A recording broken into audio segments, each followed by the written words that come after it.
প্রিয় শিক্ষার্থীরা, আশা করি তোমরা সবাই ভালো আছো। আর তোমরা অবশ্যই জানো তোমাদের 12 মে তোমাদের এসএসসি পরীক্ষার ফলাফল দিব। সো তোমরা কিভাবে তোমার তোমার নিজের ফলাফল এবং তোমার বিদ্যালয়ের ফলাফল এবং তুমি যেই সেন্টারে পরীক্ষা দিয়েছো এই সেন্টার প্রত্যেকটা স্কুলের ফলাফল এবং তুমি তোমার উপজেলা জেলার প্রত্যেকটা স্কুলের যে কোনো স্কুলের ফলাফল খুব সহজে তোমার যে হাতে থাকা মোবাইল ফোনটা রয়েছে এই মোবাইল ফোনের মাধ্যমে তুমি খুব সহজে দেখতে পারবা এবং তুমি কোন বিষয়ে কত মার্ক পেয়েছো এটাও তুমি খুব সহজে দেখতে পারবা। চলো তাহলে আমরা কিভাবে তুমি এই রেজাল্টগুলো দেখবা খুব সহজে সেটাই নিয়ে কথা বলতেছি।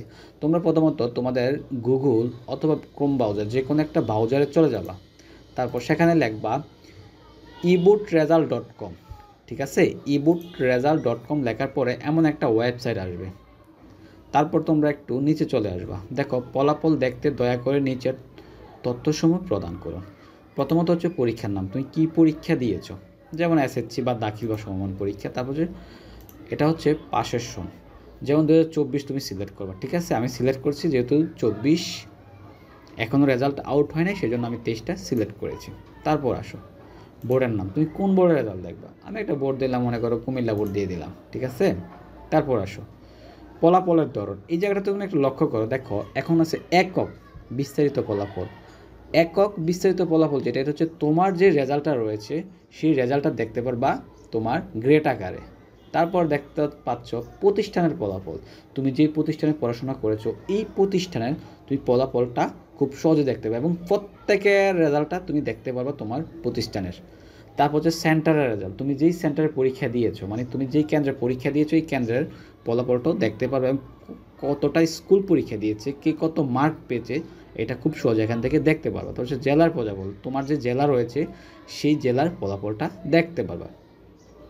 ঠিক আছে, প্রতিষ্ঠানের ফলাফলের বিশ্লেষণ, এটা হচ্ছে তোমাদের বিস্তারিত ফলাফল দেখতে পারো, বোর্ডের বিস্তারিত ফলাফল দেখতে পারো। চলো আমি প্রথমত শুরু করব তোমার প্রতিষ্ঠানের ফলাফলটা দিয়ে। তুমি যে প্রতিষ্ঠানে পড়াশোনা করেছো, হ্যাঁ ওই প্রতিষ্ঠানের প্রত্যেকের রেজাল্টটা তুমি কীভাবে দেখবা, সিলেক্ট করো প্রতিষ্ঠানের ফলাফল। দেখো লেখার পরে আসছে, এখানে আসছে প্রতিষ্ঠানের EIIN নম্বর ইংরেজিতে, এখানে একটা বক্স রয়েছে। আর এই পাশে দেখো ট্রি আর একটা হচ্ছে লিস্ট, একটা হচ্ছে ট্রি একটা হচ্ছে লিস্ট।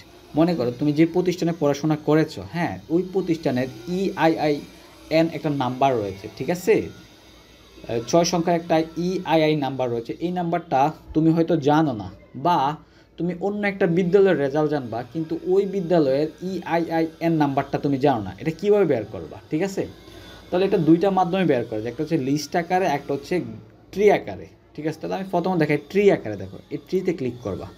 ঠিক আছে, দেখো ক্লিক করার পরে কুমিল্লা বোর্ডের আওতায় যতগুলা কেন্দ্র রয়েছে মানে জেলা রয়েছে প্রত্যেকটা জেলার লিস্ট চলে আসছে, কারণ আমি কুমিল্লা দিলাম। ঠিক আছে, কুমিল্লা। এবার আসো কুমিল্লা দেওয়ার পরে দেখো বরুড়া, বাঞ্ছারামপুর, চান্দিনা এরকম বিভিন্ন উপজেলা রয়েছে। আমি চান্দিনা সিলেক্ট করলাম। দেখো চান্দিনা যতগুলা স্কুল রয়েছে তোমাদের চান্দিনা উপজেলার প্রত্যেকটা স্কুলের নাম চলে আসছে এবং সাথে দেখো একটা ইন নাম্বার চলে আসছে।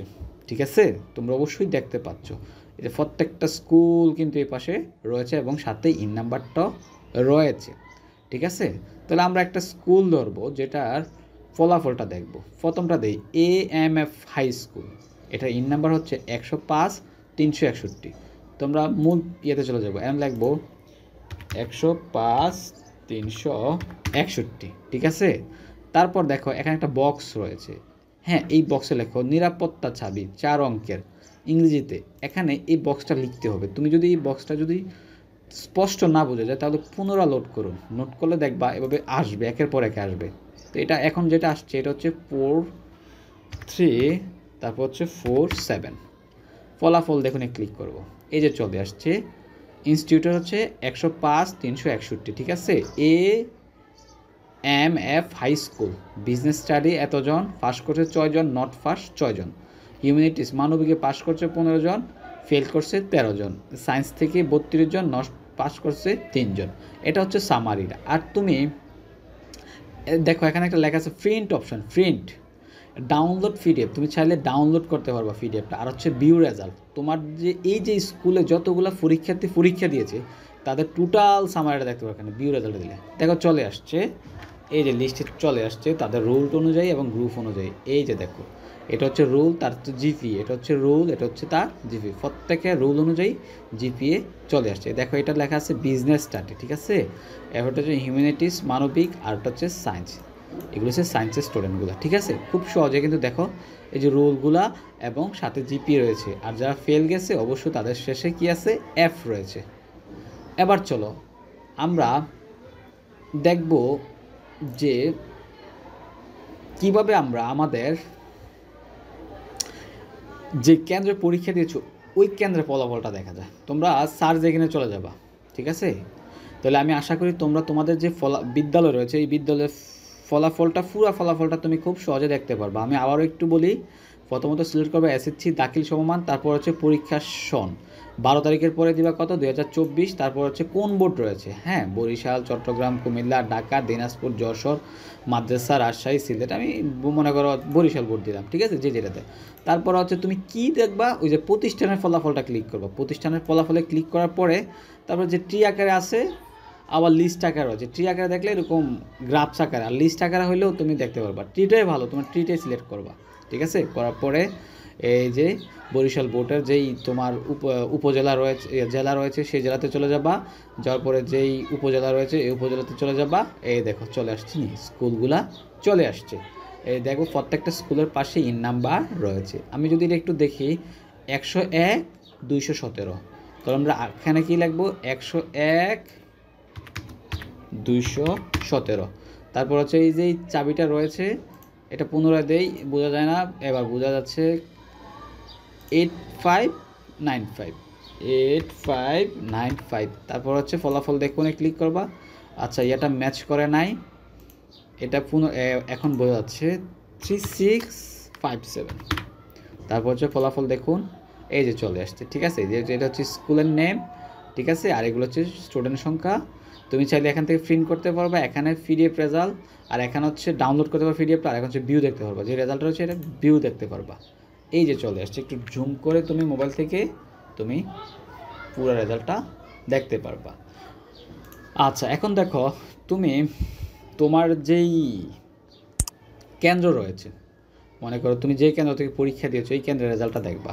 তাহলে ঠিক একই নিয়ম, উপরের তথ্যগুলো সব সিলেক্ট করবা, বোর্ড রয়েছে বোর্ড সিলেক্ট করবা, করার পর এখানে যে রয়েছে এই যে সেন্টার ফলাফল দিবা, ঠিক আছে। এই জেলার নাম দিবা, যেমন জেলার নাম, যেমন তোমার যে জেলা রয়েছে আর কি, এখানে জেলা দেখতে পারবা। তারপর হচ্ছে সেন্টার নাম, প্রত্যেকটা সেন্টার নাম হচ্ছে মানে তোমার প্রত্যেকটা সেন্টারের নাম রয়েছে, হ্যাঁ তুমি দেখলে বোঝা, যেমন চাঁদপুর 141-এ ক্লিক করবা। করার পরে এই যে ছবিতে যে ক্যাপচারটা দেখতে পাচ্ছ এই ক্যাপচারটা এখানে সিলেক্ট করে দেবা 5667। তারপরে ফলাফল দেখুন ক্লিক করবা। এই যে দেখো এই স্কুলের আওতায় যতগুলা ইনস্টিটিউট মানে বিদ্যালয় পরীক্ষা দিয়েছে প্রত্যেকটা বিদ্যালয়ের রেজাল্ট কিন্তু চলে আসছে। এই যে 1টা 2টা 3টা 4টা 5টা 6টা 7টা 8টা 10টা প্রতিষ্ঠান পরীক্ষা দিয়েছে। দেখো তাদের ফলাফল কিন্তু অলরেডি চলে আসছে।